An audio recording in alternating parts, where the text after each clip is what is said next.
Assalamualaikum warahmatullahi wabarakatuh. Selamat pagi adik-adik semua, siswa-siswi MAN 1 Kota Semarang. Semoga semua dalam keadaan sehat walafiat. Pada pagi hari ini kita akan belajar ilmu fisika, yaitu tentang rangkaian arus searah. Mohon adik-adik bisa memperhatikan dengan seksama video-video yang akan saya tampilkan berikut ini. Oke, untuk materi rangkaian arus searah, yang pertama adalah kita belajar tentang hukum Ohm. Hukum Ohm. Hukum Ohm. Saya kira ini di SMP sudah pernah diajarkan bahwa hukum Ohm itu adalah arus sama dengan tegangan dibagi hambatan listrik.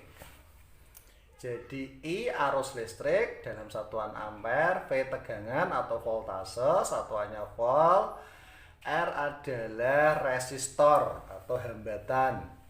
Kalau dalam disimbolkan begini, ini simbol dari tegangan. Panjang, pendek. Panjang itu maksudnya plus, pendek itu min. Kalau ada sumber tegangan atau biasanya baterai di sini dikasih kabel, maka akan mengalir arus.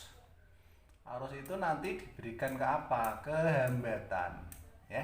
Setiap barang elektronik, ya, itu pasti punya hambatan.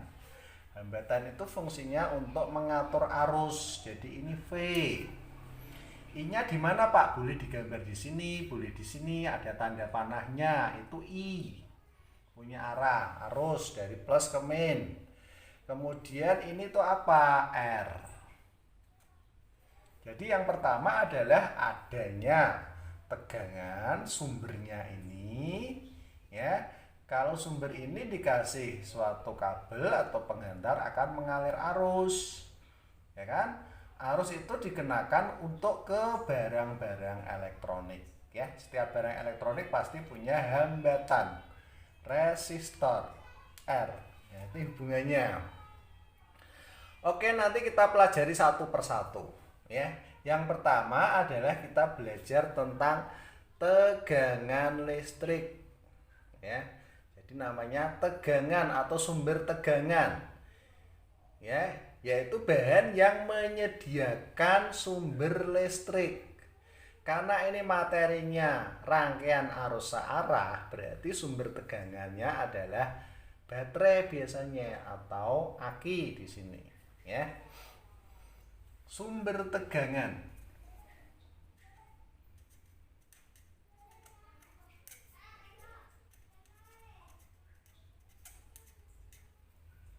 Sumber tegangan itu nanti kadang disimbolkan E, kadang disimbolkan R, ya kan? Kapan disimbolkan E itu lebih istilah GGL. V itu adalah tegangan atau tegangan jepit istilahnya. Ini sama-sama volt satuannya. Dan kadang-kadang dalam pembahasan soal itu dianggap sama. Perbedaannya hanya sangat sedikit di sini. Ketika bahas sumber tegangan itu pasti dibedakan, tapi ketika tidak bahas ini dianggap sama.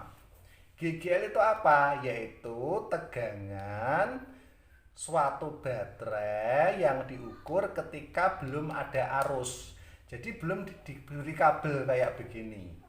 Ini langsung diukur pakai alat ukur voltmeter, ya. Jadi tegangannya berapa itu menunjukkan GGL. Tapi ketika sudah dihubungkan dengan suatu rangkaian tertutup, kok ini diukur, maka yang tercatat adalah tegangan jepit. Apa bedanya, Pak? Nilainya lebih besar sedikit E dibandingkan V. Kenapa? Karena E itu ketika belum ada arus ini, di dalam sini ada yang namanya hambatan dalam. Hambatan dalamnya belum berfungsi di sini karena belum ada rangkaian arus, sehingga ini lebih besar. Tapi ketika ini sudah ada rangkaian arus kok ini diukur, maka nilainya lebih sedikit. Ya, itu bedanya E dan V. Kadang dianggap sama, kadang juga beda. Oke, sekarang sumber tegangan kalau disusun seri. Oke ya, ini simbolnya susun seri bagaimana? Sumber tegangan disusun seri. Ini bukan hambatan ya, tapi sumber tegangan disusun seri. Berarti seri itu berurutan. Nah, ini. Baterai 1, baterai 2, baterai 3. Biasanya simbolnya E. Kalau E itu mengenal R kecil. E.